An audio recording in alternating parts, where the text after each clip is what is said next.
ओम शांति। आज हम सुनेंगे मीठे बाप दादा के अव्यक्त महावाक्य 29 अगस्त 2021 और इसकी रिवाइज डेट है 12 मार्च 1988। हेडिंग 3 प्रकार का स्नेह तथा दिल के स्नेही बच्चों की विशेषताएं। आज बाप दादा अपने स्नेही, सहयोगी और शक्तिशाली ऐसे तीनों विशेषताओं से संपन्न बच्चों को देख रहे हैं। यह तीनों विशेषताएं जिसमें समान है, वही विशेष आत्माओं में नंबर 1 आत्मा है। स्नेही भी हो और सदा हर कार्य में सहयोगी भी हो, साथ साथ शक्तिशाली भी हो। स्नेही तो सभी हैं, लेकिन स्नेह में एक है दिल का स्नेह, दूसरा है समय प्रमाण मतलब का स्नेह और तीसरा मजबूरी के समय का स्नेह है। बाबा ने कौन से 3 बताए? दिल का, और दूसरा समय प्रमाण मतलब का, और तीसरा मजबूरी के समय, जब कोई चारा नहीं बचता उस समय का स्नेह है। तो जो दिल का स्नेही है उसकी विशेषता यह होगी कि वह सर्व संबंध और सर्व प्राप्ति सदा सहज स्वतः अनुभव करेंगे। एक संबंध की अनुभूति में भी कमी नहीं। जैसा समय वैसे संबंध के स्नेह के भिन्न भिन्न अनुभव करने वाले, समय को जानने वाले और समय प्रमाण संबंध को भी जानने वाले होंगे।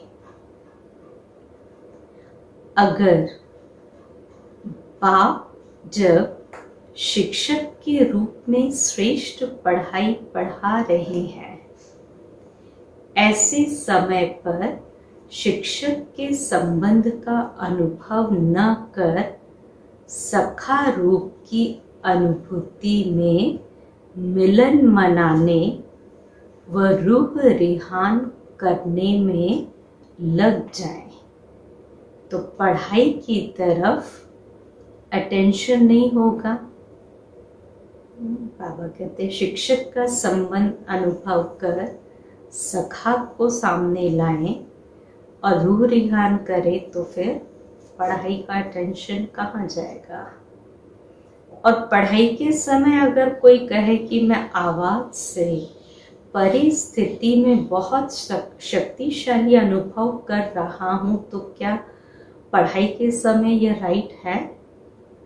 क्योंकि जब बाप शिक्षक के रूप में पढ़ाई द्वारा श्रेष्ठ पद की प्राप्ति कराने आते हैं, तो उस समय टीचर के सामने हम किस रूप में हैं?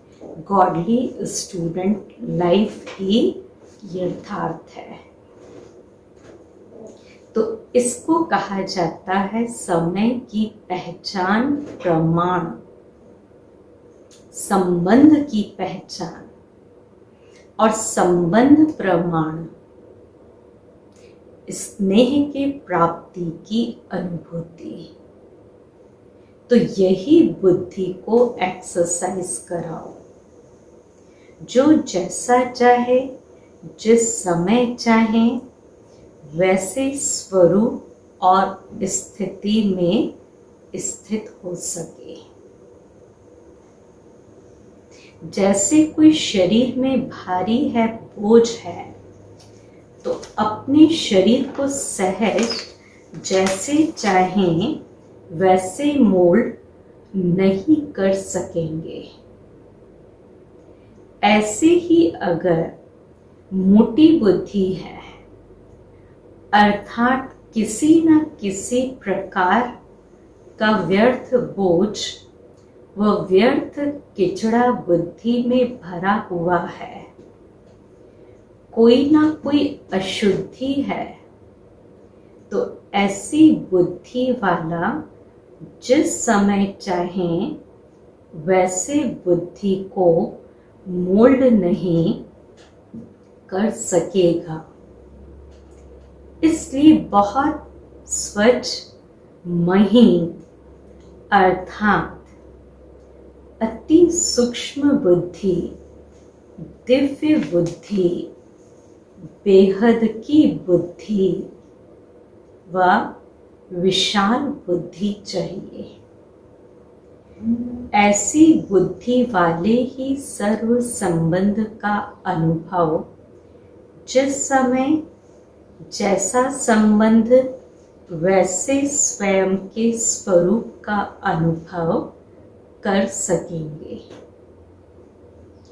तो स्नेही सभी हैं, लेकिन सर्व संबंध का स्नेह समय प्रमाण अनुभव करने वाले सदा ही इसी अनुभव में इतने बिजी रहते, हर संबंध के भिन्न भिन्न प्राप्तियों में इतना लवलीन रहते, मग्न रहते, जो किसी भी प्रकार का विघ्न अपने तरफ झुका नहीं सकता है।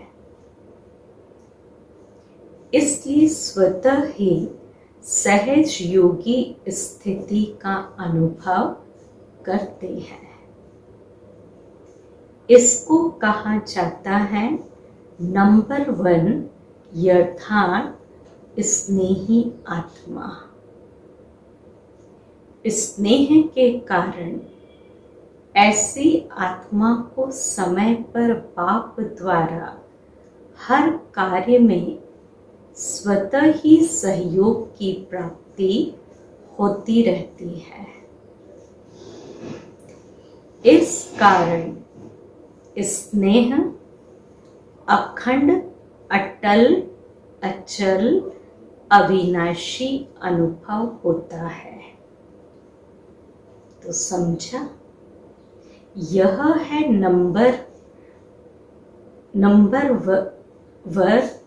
नंबरवार स्नेही की निशानी। दूसरे तीसरे का वर्णन करने की तो आवश्यकता ही नहीं, क्योंकि सब अच्छी तरह से जानते हो। तो बाप दादा ऐसे स्नेही बच्चों को देख रहे थे कि आदि से अब तक स्नेह एक रस रहा, वह समय प्रमाण, समस्या प्रमाण व ब्राह्मण आत्माओं के संपर्क प्रमाण बदलता रहता है। इसमें भी फर्क पड़ जाता है ना।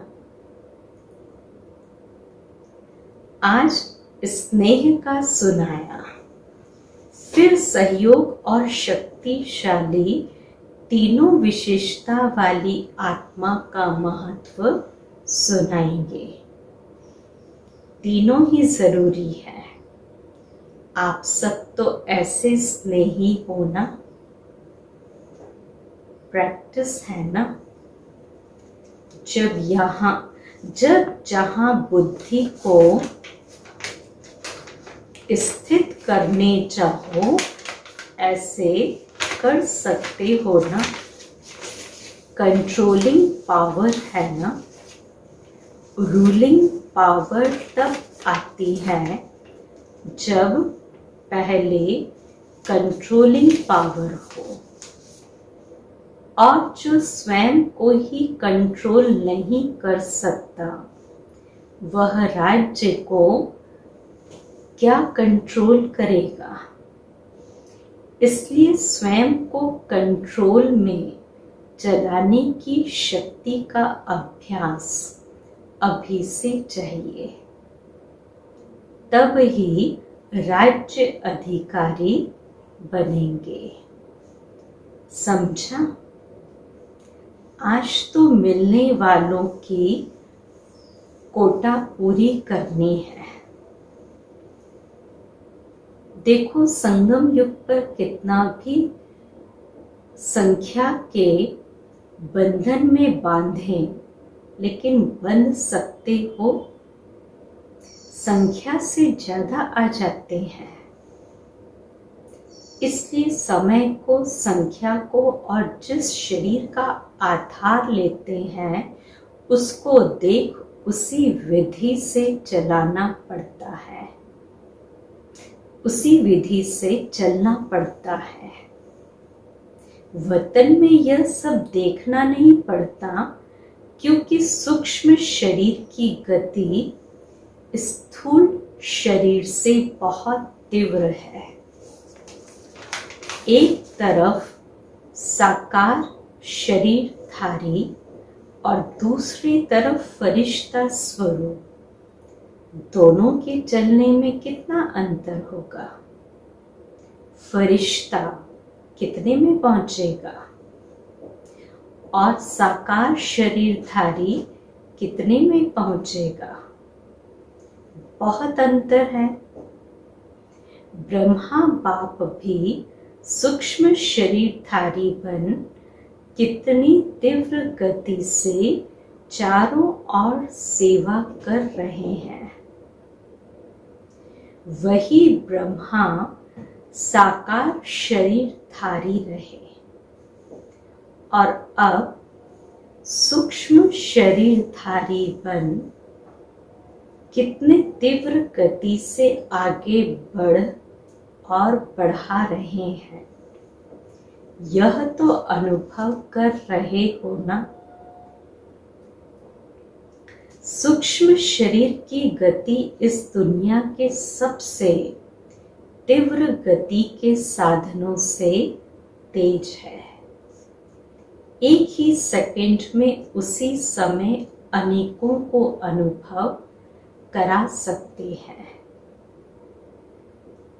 जो सब कहेंगे कि हमने इस समय बाप को देखा या बाप से मिले, हर एक समझेगा कि मैंने रूह रिहान की, मैंने मिलन मनाया, मेरे को मदद मिली, क्योंकि तीव्र गति के कारण एक ही समय पर हर एक को ऐसा अनुभव होता है जैसे मैंने किया।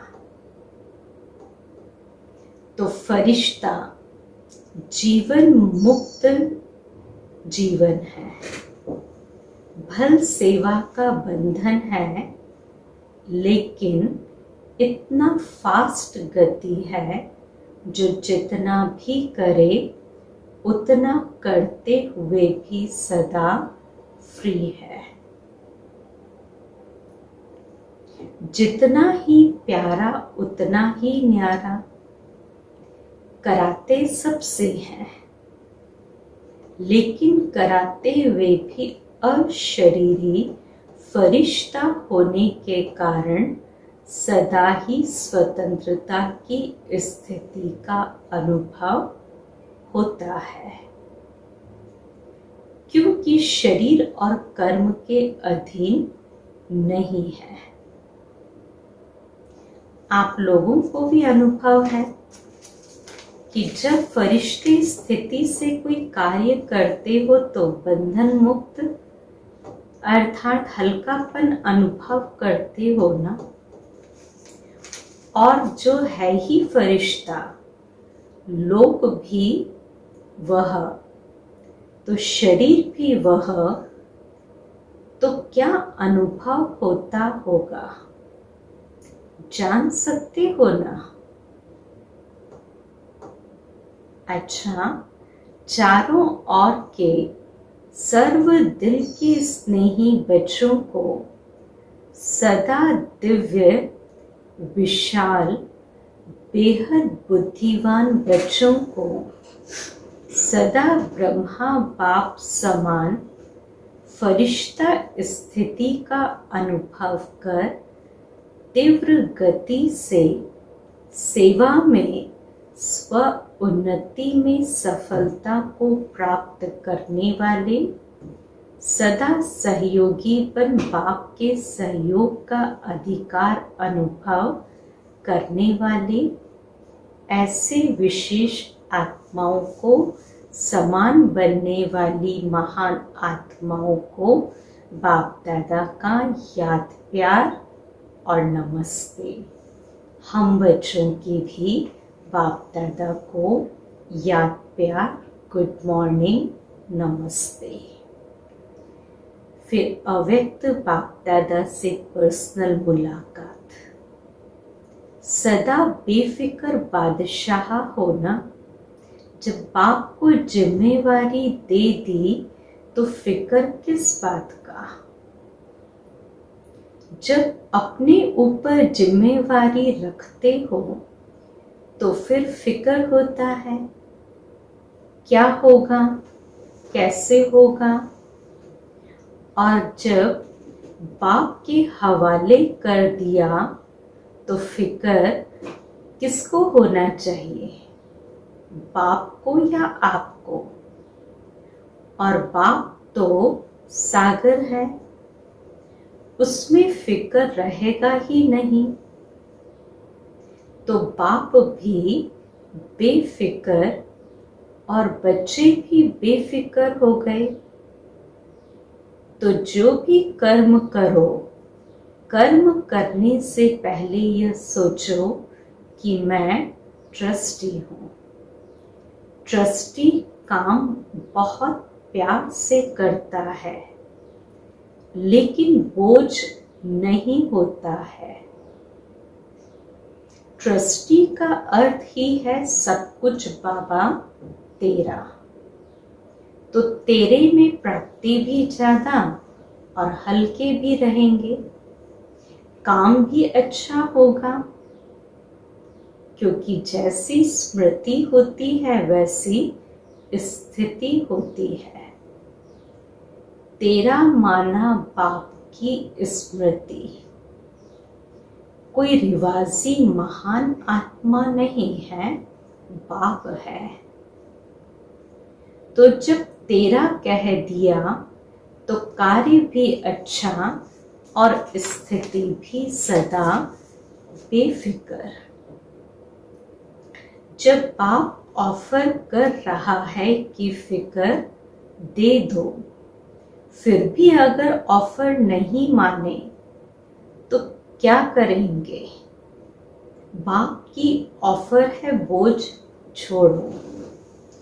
तो सदा बेफिक्र रहना है और दूसरों को बेफिक्र बनने के अनुभव से विधि बतानी है। बहुत आशीर्वाद मिलेगी। किसका बोझ वह फिक्र ले लो तो दिल से दुआएं देंगे। तो स्वयं भी बेफिक्र बादशाह और दूसरों की भी शुभ भावनाओं की दुआएं मिलेंगी।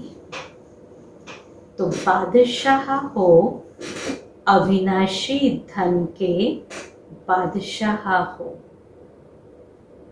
बादशाह को क्या परवाह, विनाशी बादशाहों को तो चिंता रहती है, लेकिन यह अविनाशी है। अच्छा, दूसरी पॉइंट, दूसरा ग्रुप, अविनाशी सुख और अल्पकाल का सुख दोनों के अनुभवी होना। अल्प काल का सुख है, स्थूल साधनों का सुख, और अविनाशी सुख है, ईश्वरीय सुख। तो सबसे अच्छा सुख कौन सा है? ईश्वरीय सुख जब मिल जाता है तो विनाशी सुख आपे ही पीछे पीछे आता है। जैसे कोई धूप में चलता है तो उसके पीछे परछाई आपे ही आती है, और अगर कोई परछाई के पीछे जाए तो कुछ नहीं मिलेगा। तो जो ईश्वरीय सुख के तरफ जाता है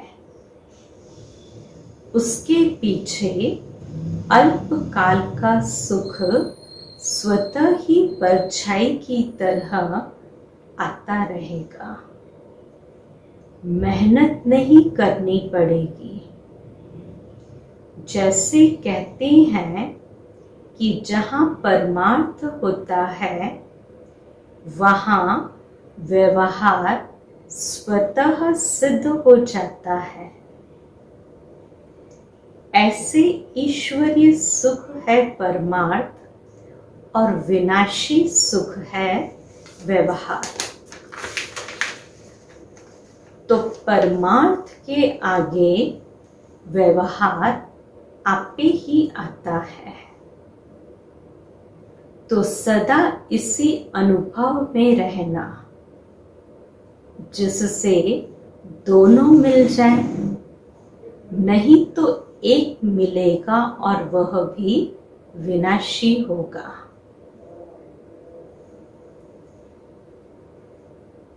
कभी मिलेगा तो कभी नहीं मिलेगा, क्योंकि चीज ही विनाशी है, उससे मिलेगा ही क्या।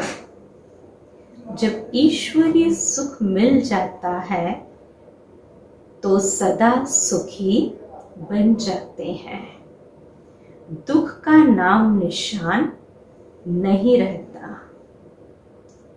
ईश्वरीय सुख मिला माना सब कुछ मिला, कोई अप्राप्ति नहीं रहती।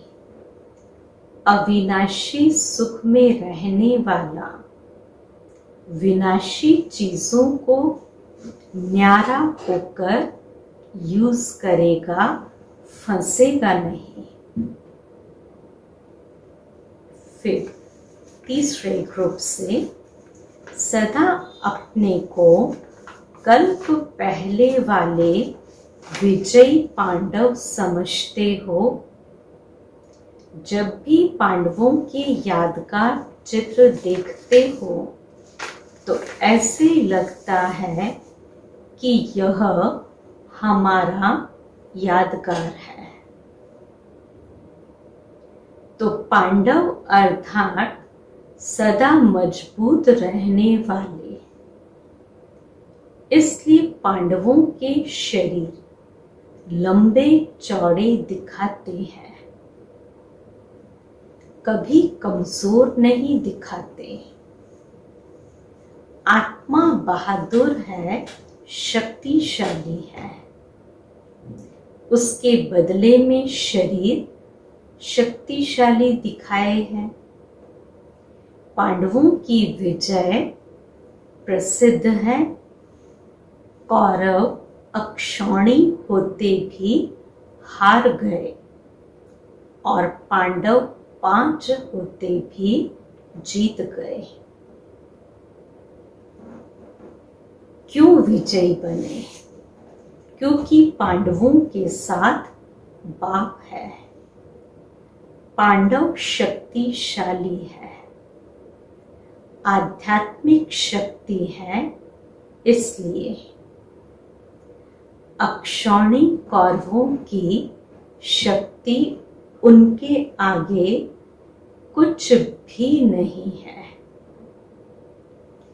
ऐसे होना, कोई भी सामने आए माया किस भी रूप में आए तो भी वह हार खाकर जाए, जीत न सके। इसको कहते हैं विजयी पांडव। माताएं भी पांडव सेना में हो ना, या घर में रहने वाली हो, तो जो कमजोर होता है वह घर में छिपता है और बहादुर मैदान में आता है। तो कहाँ रहती हो, मैदान में या घर में? तो सदा इस नशे में आगे बढ़ते रहो कि हम पांडव सेना के विजयी पांडव हैं।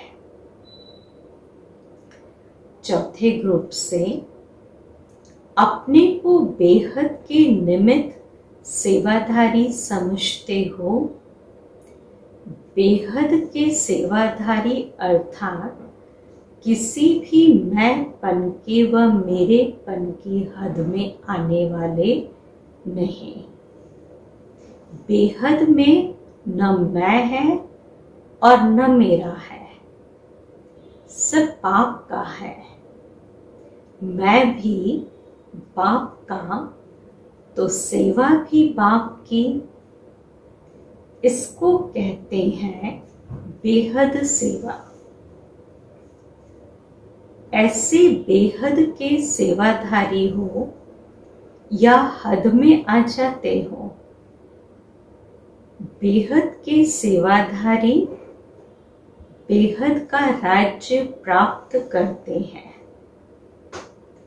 सदा बेहद पाप, बेहद सेवा और बेहद राज्य भाग्य, यही स्मृति में रखो तो बेहद की खुशी रहेगी।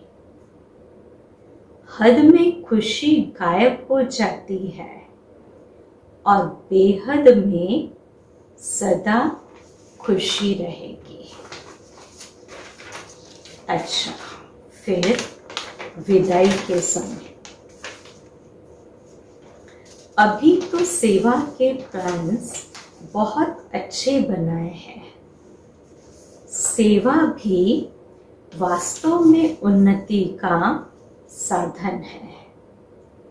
अगर सेवा की रीति से करें तो सेवा लिफ्ट देती है आगे बढ़ाने की।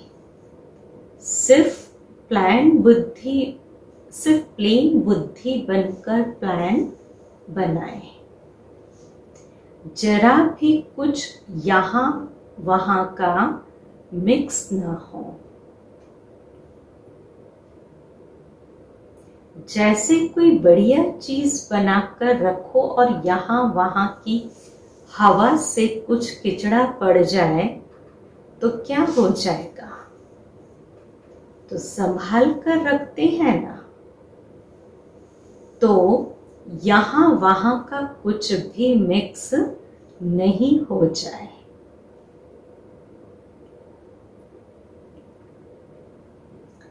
ऐसी सेवा के प्लान अच्छे बनाते हैं।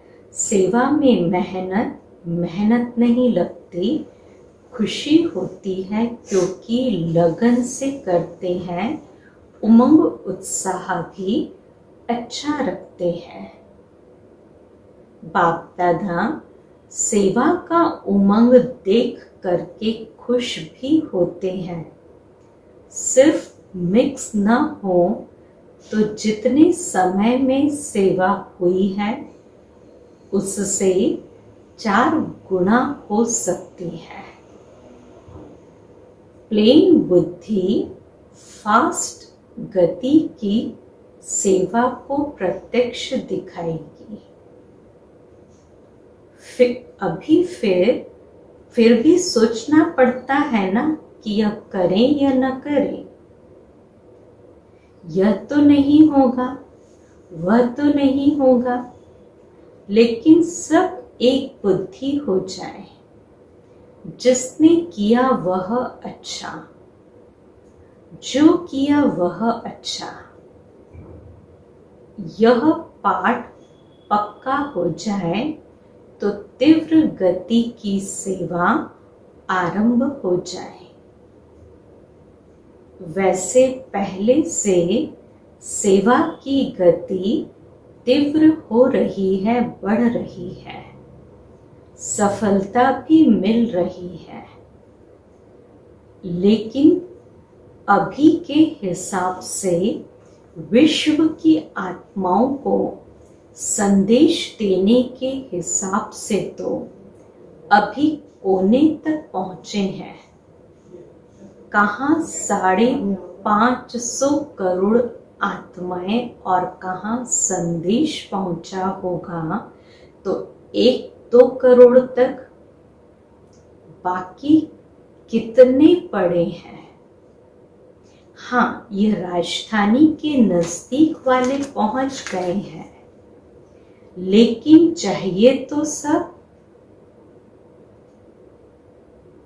वर्षा तो सबको देना है, चाहे मुक्ति दो चाहे जीवन मुक्ति दो, लेकिन देना तो सबको है।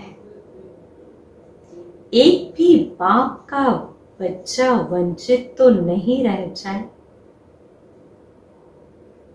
कैसे भी बाप के वर्षे के अधिकारी तो बनना ही है, चाहे किसी भी विधि से संदेश सुने। इसके लिए चाहिए तीव्र गति। यह भी समय आ रहा है, होती जाएगी।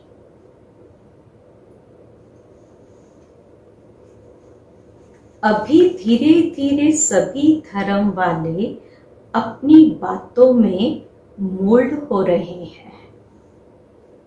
पहले कट्टर रहते थे, अभी मोल्ड हो रहे हैं। चाहे क्रिश्चियन है, चाहे मुस्लिम है, लेकिन भारत की फिलॉसफी को अंदर से रिगार्ड देते हैं, क्योंकि भारत की फिलॉसफी में सब प्रकार की रमणीकता है। ऐसे और धर्मों में नहीं है। कहानियों की रीति से, ड्रामा की रीति से भारत की फिलॉसफी का जिस प्रकार से वर्णन करते हैं, वैसे और धर्मों में कहाँ भी नहीं है। इसलिए जो एकदम कट्टर रहे हैं वह भी अंदर अंदर समझते हैं कि भारत की फिलॉसफी, उसमें भी आदि सनातन फिलॉसफी कम नहीं है। वह भी दिन आ जाएंगे जो सब कहेंगे कि अगर फिलॉसफी है तो वह कौन सी? आदि सनातन धर्म की है। हिंदू शब्द से बिगड़ते हैं, लेकिन आदि सनातन धर्म को रिगार्ड देंगे। गॉड एक है तो धर्म भी एक है। हम सबका धर्म भी एक है। यह धीरे धीरे आत्मा के धर्म की तरफ आकर्षित होते जाएंगे। अच्छा, फिर बाप दादा का आज का वरदान, मनन शक्ति द्वारा वेस्ट के वेट को समाप्त करने वाले सदा शक्तिशाली भव। आत्मा पर वेस्ट का ही वेट है। वेस्ट संकल्प, वेस्ट वाणी, वेस्ट कर्म, इससे आत्मा भारी हो जाती है। अब इस वेट को खत्म करो।